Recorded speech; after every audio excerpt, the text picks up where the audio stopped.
Guys, അങ്ങനെ ഒരുപാട് ദിവസത്തെ കൺഫ്യൂഷന് ശേഷം OnePlus Nord CE4 മൊബൈൽ ഞാൻ മേടിച്ചു.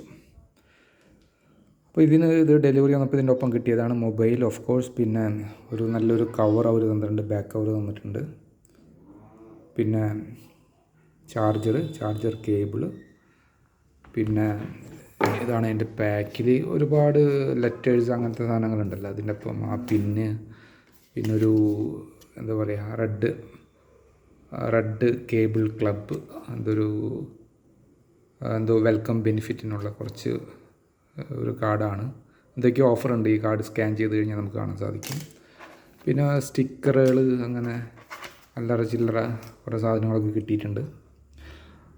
അപ്പോൾ ഇതാണ് മൊബൈൽ.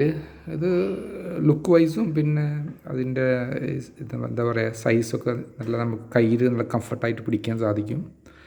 പിന്നെ വെയിറ്റ്, ഞാൻ ഓൾറെഡി യൂസ് ചെയ്തത് സാംസങ് M33 ആണ്. അതിന് കമ്പാരിറ്റീവ്ലി ഭയങ്കര ഒരു വെയിറ്റ് കുറവുള്ള പോലെ എനിക്ക് ഫീൽ ചെയ്യുന്നുണ്ട്.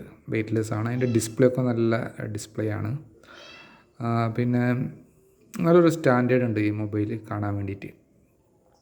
അപ്പോൾ ഞാൻ OnePlus സെലക്ട് ചെയ്യാനുള്ള കാരണം, ഞാൻ മോട്ടറോള മേടിക്കുന്ന മോട്ടറോളയുടെ എഡ്ജ് 40 നിയോ അങ്ങനെ 50 നിയോ അങ്ങനെ വേരിയൻ്റ് ഉണ്ടായിരുന്നു. അത് മേടിക്കണോ OnePlus മേടിക്കണോ എന്നുള്ളൊരു കൺഫ്യൂഷനിലായിരുന്നു. അപ്പോൾ രണ്ടിനെയും ഞാനിപ്പോൾ OnePlus മേടിച്ച കാരണം ഈ OnePlusനെ പറ്റി നല്ലത് പറയണമെന്ന് വിചാരിക്കരുത്. കാരണം രണ്ടിനും രണ്ടിൻ്റേതായ കുറവുകളും രണ്ടിൻ്റേതായ ബെനിഫിറ്റ് ഉണ്ട്. അപ്പോൾ ഞാൻ മോട്ടറോളനെ അപേക്ഷിച്ചിട്ട് OnePlus സെലക്ട് ചെയ്യാനുള്ള മെയിൻ റീസൺ, മോട്ടറോളയുടെ സർവീസ് സെൻറ്ററിനെ പറ്റിയിട്ട് ഒരുപാട് നെഗറ്റീവ് കമൻറ്റ്സ് കണ്ടിരുന്നു. അവർ ചിലപ്പോൾ അത് ഇമ്പ്രൂവ് ആകുമായിരിക്കും, പക്ഷേ പ്രസൻ്റ്ലി അവരെ സർവീസിങ് വളരെ മോശമാണ്. പക്ഷേ വേറെ പല മേഖലയിലും നമ്മളിപ്പോൾ ഇതിൻ്റെ കോൺഫിഗറേഷൻ വെച്ചും പിന്നെ വാല്യൂ ഫോർ മണി വെച്ച് നോക്കുകയാണെങ്കിൽ റേറ്റിൽ നമ്മൾ മോട്ടറോളയാണ് കുറച്ചുകൂടി ചീപ്പ്, നമുക്ക് മനസ്സിലാവും.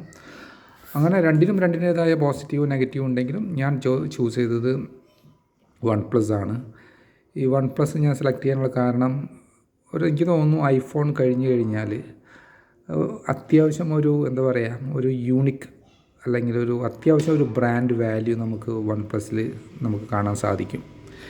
അപ്പോൾ ഒരുപാട് പേരിലൊന്നും നമ്മൾ OnePlusൻ്റെ മൊബൈൽ കാണാറില്ല. പിന്നെ അവരൊരു ലോ ബഡ്ജറ്റ് മൊബൈൽ ഫോണിൽ ഇല്ലയെന്ന് തോന്നുന്നുണ്ട് അവരുടെ ഒരു കോമ്പറ്റീഷൻ. അവർ മെയിനായിട്ടും ഒരു 20,000 ആൻഡ് അബവ് റേഞ്ചിലുള്ള മൊബൈൽസാണ് അവർ കൂടുതൽ കോൺസെൻട്രേറ്റ് ചെയ്യുന്നത്. അതുകൊണ്ട് അത്യാവശ്യം ഒരു ബ്രാൻഡ് വാല്യൂ ഐഫോണിൻ്റെ പോലെ ഇല്ലെങ്കിലും അത്യാവശ്യം കുഴപ്പമില്ലാത്ത ഒരു സ്റ്റാൻഡേർഡ് അല്ലെങ്കിൽ ഒരു ബ്രാൻഡ് വാല്യൂ OnePlus യൂസ് ചെയ്യുമ്പോൾ നമുക്ക് കിട്ടും. അതായത് പാവപ്പെട്ട ആൾക്കാർ അല്ലെങ്കിൽ മിഡിൽ ക്ലാസ് ആൾക്കാരുടെ ഒരു ഐഫോൺ എന്ന് വേണമെങ്കിൽ പറയാം. അപ്പോൾ ആ ഒരിതും ലുക്ക് വൈസും പിന്നെ കോൺഫിഗറേഷനൊക്കെ എനിക്ക് ഇഷ്ടപ്പെട്ടു. അതുകൊണ്ടാണ് ഞാൻ പിന്നെ മോട്ടറോളനെ അപേക്ഷിച്ച് ഇത് മേടിക്കാനുള്ള തീരുമാനം എടുക്കാൻ കാരണം.